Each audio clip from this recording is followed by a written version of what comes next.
안식 후 첫날 일찍이 아직 어두울 때에 막달라 마리아가 무덤에 와서 돌이 무덤에서 옮겨진 것을 보고 시몬 베드로와 예수께서 사랑하시던 그 다른 제자에게 달려가서 말하되 사람들이 주님을 무덤에서 가져다가 어디 두었는지 우리가 알지 못하겠다 하니 베드로와 그 다른 제자가 나가서 무덤으로 갈새 둘이 같이 다름질하더니 그 다른 제자가 베드로보다 더 빨리 달려가서 먼저 무덤에 이르러 구부려 세마포 놓인 것을 보았으나 들어가지는 아니하였더니 시몬 베드로는 따라와서 무덤에 들어가 보니 세마포가 놓였고 또 머리를 쌌던 수건은 세마포와 함께 놓이지 않고 딴 곳에 쌌던 대로 놓여 있더라. 그때야 무덤에 먼저 갔던 그 다른 제자도 들어가 보고 믿더라. 그들은 성경에 그가 죽은 자 가운데서 다시 살아나야 하리라 하신 말씀을 아직 알지 못하더라. 이에 두 제자가 자기들의 집으로 돌아가니라. 화창하고 따뜻한 봄이 되었습니다. 4월 중순을 지나가는 이 시점, 날이 많이 따뜻해졌죠. 네, 비와 바람이 불어서 조금 서늘함이 있을 수도 있지만 햇빛이 따뜻해서 아주 좋은 계절이 되었습니다. 네, 이런 것을 보면서 느끼는 게 지구의 기후도 좀 많이 변하고 있다는 생각도 듭니다. 봄이 되게 짧고 갑자기 또 이제 더워지면서 여름이 오겠죠. 비바람으로 벚꽃이 다 떨어져서 어떤 곳에서는 벚꽃 없는 벚꽃 축제가 있었다고도 하죠.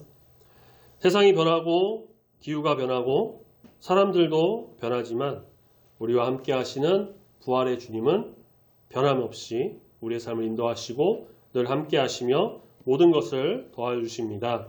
우리 예수님께서 부활하신 오늘 부활주일 이렇게 지키며 주 앞에 나가는 이 시간, 부활의 주님을 높여 찬양하고 우리 안에는 부활의 기쁨이 정말 크게 샘솟으며 또 평안을 누리고 이 복되고 좋은 소식은 널리 세상에 온전히 전하여서 부활의 증인으로서 이 세상 가운데 살아가는 우리 모든 성도님 되시기를 부활하신 예수님의 이름으로 축복합니다. 아멘. 우리 옆에 계신 성도님께 인사 한 번만 하고 말씀을 같이 봤으면 좋겠어요. 이렇게 해볼까요? 부활의 주님과 늘 함께 하시길 바랍니다. 부활의 주님과 늘 함께 하시길 바랍니다. 부활의 주님과 늘 함께 하시길 소망합니다. 구약시대와 또 복음서 시대 때까지 유대인들은 안식일을 지켰습니다. 이때 안식일은 토요일입니다. 몇몇 이단들이 여전히 토요일을 안식일이다 하면서 지키고 있죠. 지금 우리가 토요일이 아닌 이 주일로 안식일을 지키는 이유는 바로 예수님의 부활 때문이다라고 할 수 있어요. 예수님께서 금요일에 십자가에 못 박히시고 그래서 지난 고난주간에 있었던 금요일을 흔히 이제 성금요일이다 그렇게 부르기도 하죠. 그렇게 금요일 죽으시고 토요일에 안식일을 무덤에서 지내신 후 다음날 성경에는 뭐라고 나옵니까? 1절에 안식 후 첫날, 안식 후 그 바로 다음 첫날, 그날 지금의 주일 예수님께서 부활하셨습니다. 제자들은 사도들은 안식일도 중요한데 예수님의 부활을 믿었고 그 부활에 증거하는 자들이기 때문에 유대인의 전통을 따르는 안식일 그보다 더 중요한 이 부활절 예수님의 부활을 기념하며 다시 오심을 기다리고 지키고 그때에 모이게 되었고요. 이날이 바로 이제 주일로 우리가 지금까지 지키게 된 것이죠. 교회 절기로 이렇게 부활절 오늘 부활절을 또 지키고 가끔 4월 초 어떤 때는 3월 말이 되기도 하고 매년 조금 다르긴 한데 그렇게 부활절에 우리가 당연히 예수님의 부활을 좀 생각하고 기념하고 기뻐하는 것과 동시에 우리는 매 주일이 부활주의다라는 생각으로 예수님의 부활을 바라보면서 부활신앙을 갖고 가는 성도가 되어야 할 것입니다. 예수님께서 죽으신 십자가는 형벌의 도구였는데요. 사랑과 구원의 도구로 바뀌었고요. 이제는 교회의 상징적인 마크가 되었습니다. 이와 더불어서 상징하는 것이 하나 더 있다라고 한다면 저는 예수님의 빈 무덤이다라고 말하고 싶어요. 십자가는 뭐 익히 아시는 바와 같이 과거 로마의 사형 도구 중 하나였고요. 최악의 고통을 안겨주는 처형 도구였습니다. 지금은 교회가 십자가를 사용한 지 굉장히 오래돼서 뭐 그렇게 생각하는 사람들이 없지만 처음에 이 처형 도구인 십자가를 기독교의 뭐 상징으로 사용한다고 했을 때는 아마 이해하기 어려운 사람들이 많았을 거예요. 그리고 빈 무덤. 요즘은 뭐 화장도 많이 하고 수목장, 뭐 빙장, 다양한 장례 방법이 있어서 그렇게 매장이라고 하는 무덤이 거의 없지만 과거는 무덤이라고 하는 곳이 어때요? 당연히 사람이 죽으면 묻는 곳. 사람이 살아있어야 그래도 말도 하고 친근감 생기고 관계 맺지 목숨이 다한 시체가 되면 평소 아무리 좋았던 사람이라더라도요 시체를 가까이 하는 게 조금 무섭기도 하고 뭔가 소름 끼치는 일이 되기도 하죠. 뭐 근데 요즘은 사람이 제일 무섭다고도 하죠. 제가 청년 때 우리 교회에 청년으로 있을 때 아마 군대 갔다 와서였던 걸로 기억하는데 대학교 복학하고 나서였을 거예요. 이전에 우리 교회에 와서 설교 한번 했던 곽호 목사님, 곽 목사님이 청년이었고요. 그때도 둘이서 그런 얘기를 한 적이 있어요. 인터넷에서 뭘 하나 이제 찾은 거죠. 뭐냐면 알바인데 병원에서 시신 닦는 알바가 있다는 거예요. 그래서 보통 한 구당 10만 원, 야 10구만 닦아도 100만 원인데 우리 한번 찾아보자. 그래서 호랑 같이 알아봤죠. 그러니까 지금은 뭐 있는지 모르겠어요. 아마 거의 안 하는 걸로 아는데 가까운 병원에서 진짜 그 알바를 뽑는 걸 찾아봤어요. 혼자는 안 되고요. 무조건 2인 1조여야 되고 또 그 방을 닦으러 그 방에 들어가려면 밖에서 문을 잠근대요. 무서워서 도망갈까 봐. 다 하고 나와야 돼서. 그리고 비교적 깨끗한 시신이 있고 뭐 혹은 그렇지 않은 시신도 있고 뭐 신경이나 잘못 건드리면 갑자기 움직이기도 하고 뭐 그런 다음에 또 인터넷 찾은 거예요. 그러다 보니까 처음에는 둘이서 한번 해보자. 바짝 한번 해보자 우리. 돈 좀 벌자 했는데 나중엔 도저히 용기가 안 나서 못했어요. 결론적으로 못했어요. 예. 근데 그런 시신이 묻히는 곳이 바로 어디다? 무덤이라는 겁니다. 갑자기 이런 얘기해서 죄송한데요. 살아있을 때 아무리 깨끗하고 막 결벽증이 있고 하루 2-3시간 샤워하는 사람이라고 해도요. 죽으면 어떻습니까? 썩기 마련이에요. 시체가 썩으면 구더기가 생기고 악취가 납니다. 그리고 나중에 다 썩어서 뼈만 남게 되는 거죠. 그곳이 바로 무덤이에요. 이런 무덤에 시신이 있으면 모든 사람이 무서워하는 공포 영화의 한 장면과 같은 그런 모습이지만 그 무덤이 비어 있다면 어떨까요? 그냥 모양만 있고 비어 있어요. 아무도 없다. 사실 무덤은 당연히 죽은 사람이 묻히는 것이기 때문에 빈 무덤이라는 말이 좀 앞뒤가 안 맞는 아이러니한 것 같지만 일단 빈 무덤은 어떨까요?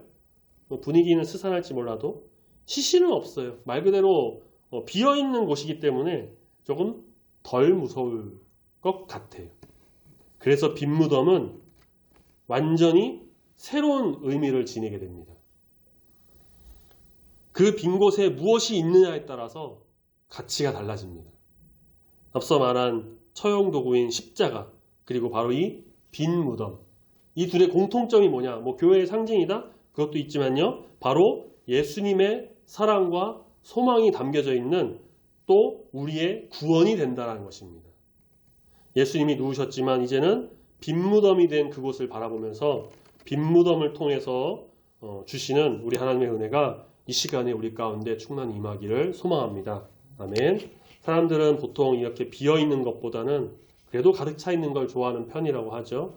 배가 고파서 꼬르륵 대는 것보다는 배가 좀 차 있는 게 좋고 자동차 기름이 막 달랑달랑한 것보다는 그래도 가득 차 있는 게 좋고 내 지갑이나 주머니가 두둑한 게 더 좋고 농사 짓는 분들은 곡식이 가득 차는 거 좋고 그렇게 대부분 사람들은 비어있는 것보다 가득 차 있는 게 더 좋아합니다.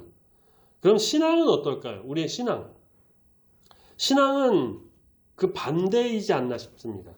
신앙적으로는 비어있는 게 좋아요. 이게 그렇다고 해서 머리를 비우고 아무 생각 없이 그냥 멍하면서 교회 나오고 그렇게 신앙생활 하는 게 아니라 마음을 비우고 겸손하게 지내고 주님께서 그 비어있는 곳에 임재하셔서 은혜로 채워주시기를 갈망하라는 것이죠. 목마른 사슴이 시냇물을 찾듯이 갈급한 심령으로 비어있는 이 마음에 주님께서 채워주시기를, 주님을 찾기를 갈망하면서 그렇게 주 앞에 나가는 것. 그러한 신앙적으로 비어있는 마음이 우리에게는 좀 더 좋다라는 거죠.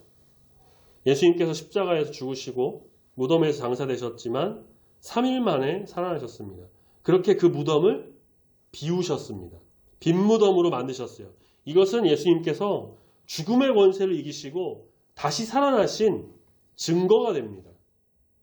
본래 예수님은 무덤에 그렇게 그대로 계실 분이 아니셨어요. 왜냐하면 예수님은 세상에 속한 분이 아니시고 하늘에 속한 분이시기 때문입니다. 이처럼 예수님께서 자신의 무덤을 비워주신 데에는 우리가 상상하기 어려운 놀라운 기적과 또 신비가 담겨져 있습니다. 주님은 바로 우리를 위해서 무덤을 비우셨다는 것입니다. 무슨 뜻이냐면 주님은 죄로 이미 죽은 우리에게 생명을 주시려고 자신의 무덤을 비우셨다는 것. 절망한 사람에게 소망을 주시려고 무덤을 비우셨다. 실패한 인생에게 승리로 채워주시려고 우리에게 무덤을 비워주셨다.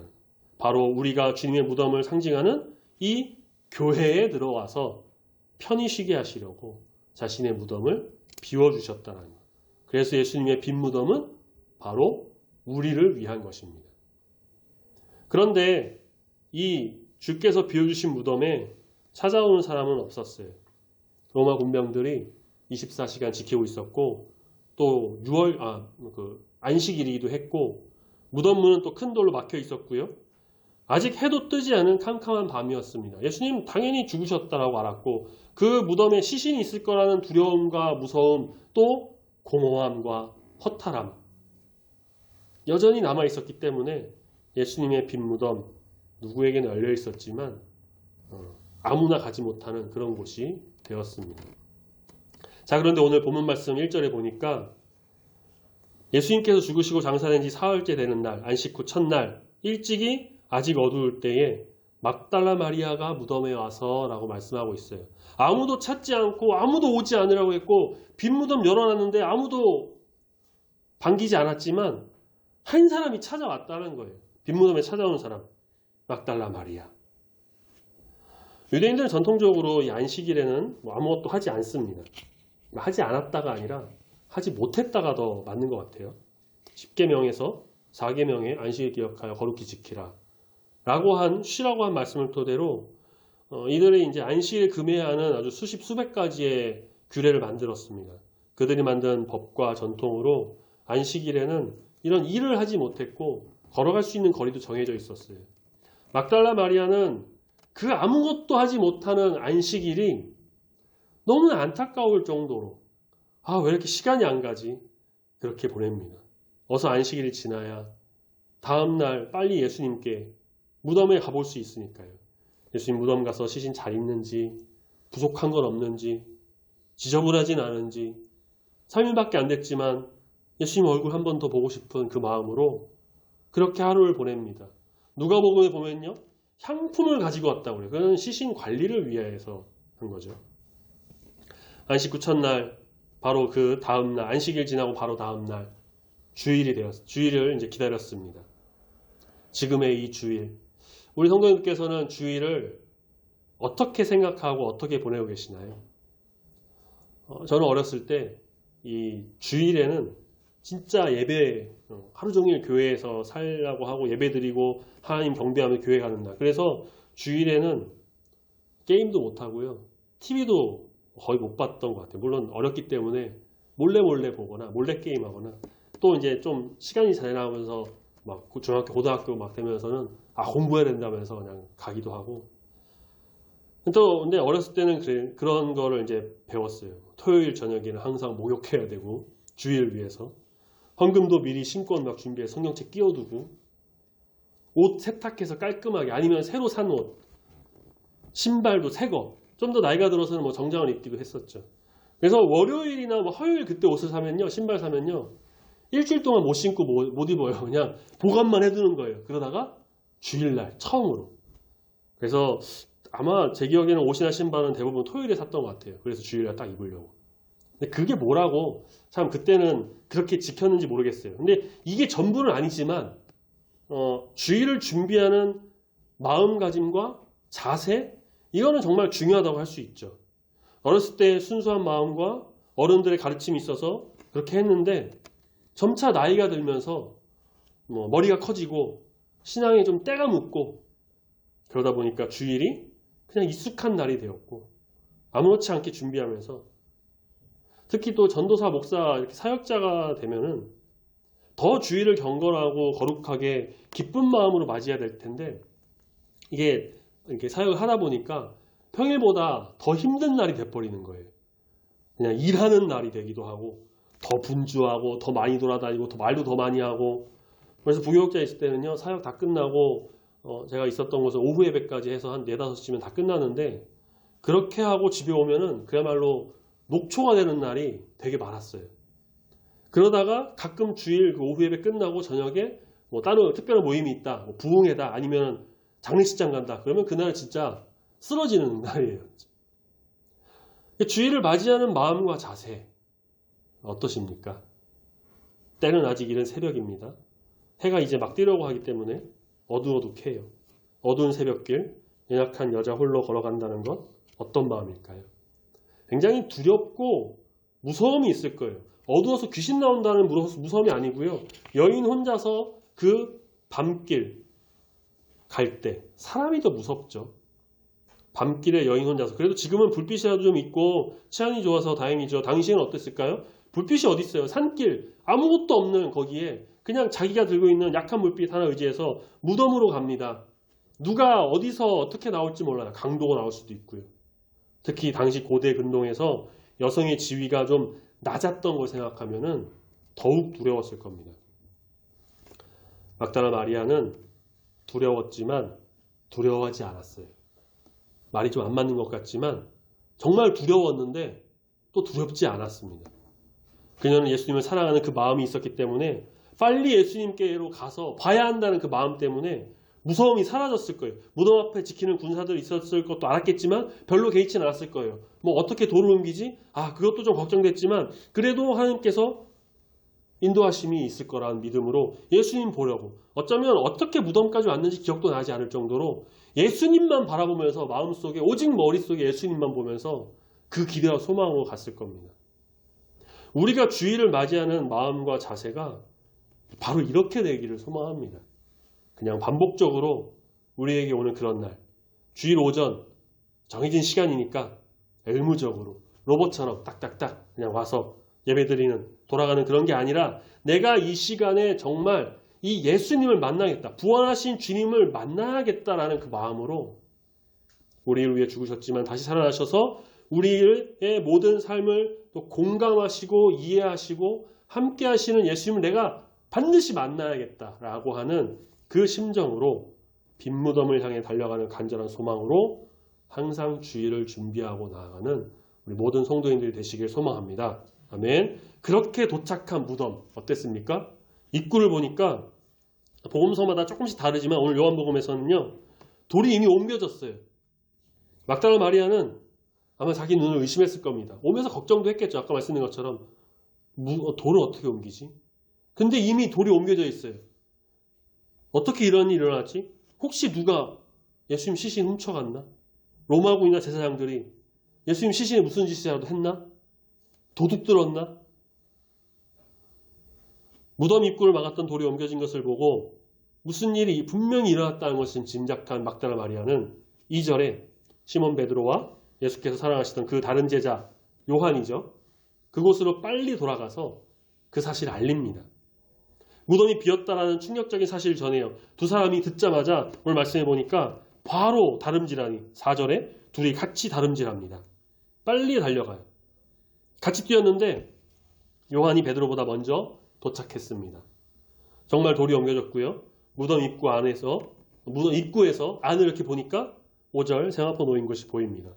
그런데 요한은 들어가지 않았다고 해요. 무서웠던 거죠. 뒤늦게 도착한 베드로가 6절 오자마자 바로 무덤에 들어가고 예수님께서 누우셨던 곳 그 세마포와 머리 쌌던 수건을 확인합니다. 그 뒤에 요한이 그 모습을 보고 뒤늦게 들어가서 같이 확인을 해요. 이 모습을 보고 어떤 사람이 이렇게 말을 했다고 해요. 베드로는 요한보다 나이가 많고 체력이 좀 딸려서 늦게 도착했다. 요한은 젊어서 더 일찍 도착했는데 그럼에도 불구하고 무서워서 무덤에 들어가지 않았다. 베드로는 도착하자마자 무덤에 들어갔는데 더 오랜 신앙생활을 한 베드로가 신앙의 깊이와 무게가 더 커서 무덤에 들어갈 수 있었고, 그러니 나이가 많고 오래 신앙생활한 사람이 믿음이 더 크다. 어떠세요?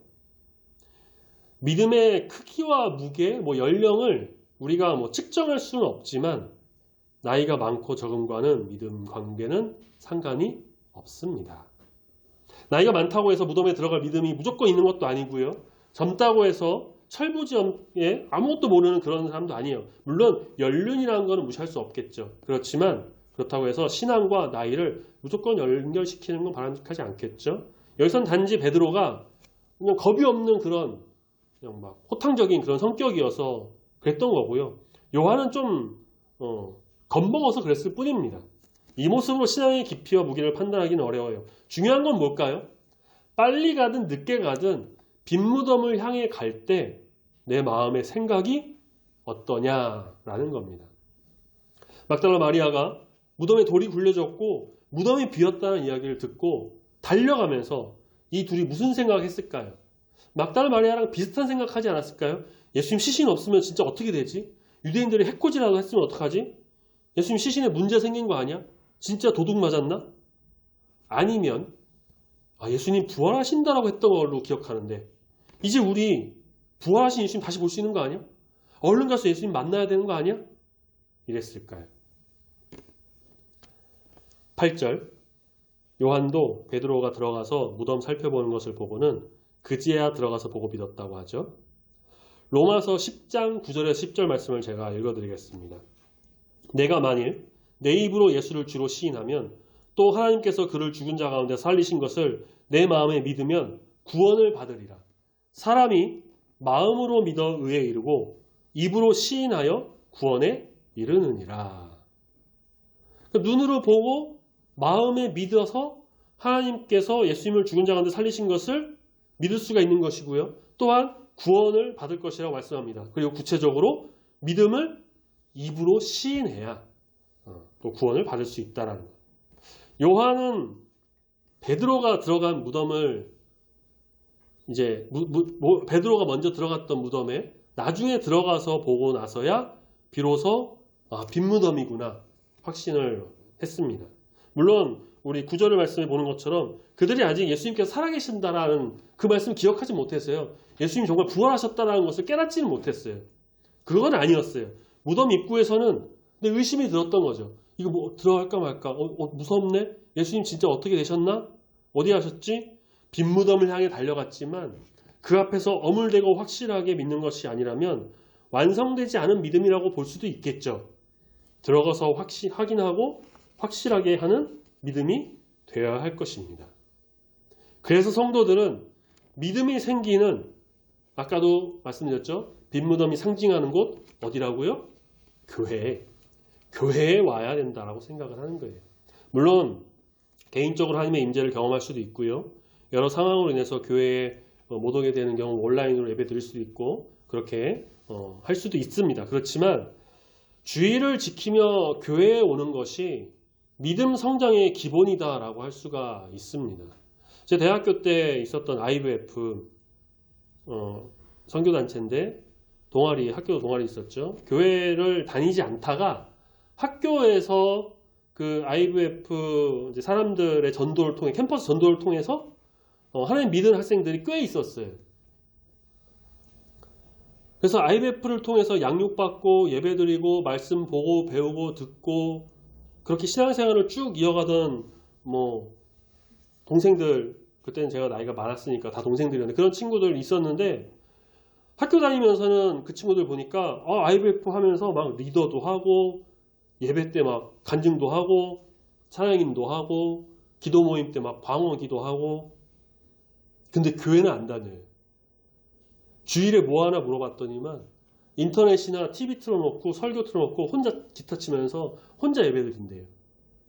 저는 뭐 당연히 교회도 IBF도 같이 열심히 했는데 이 친구들이 그렇게 IBF에 굉장히 대학교 되면서 열중했지만 제가 IBF가 안 좋다 그런 말 아닙니다. 근데 거기에 열중하다 보니까 교회 안 가고 졸업 후에 이야기를 들어보면 여전히 교회 안 가고 IBF에서 경험했던 것만 찾다가 결국 신앙생활을 지금 안 하고 있다는 거예요.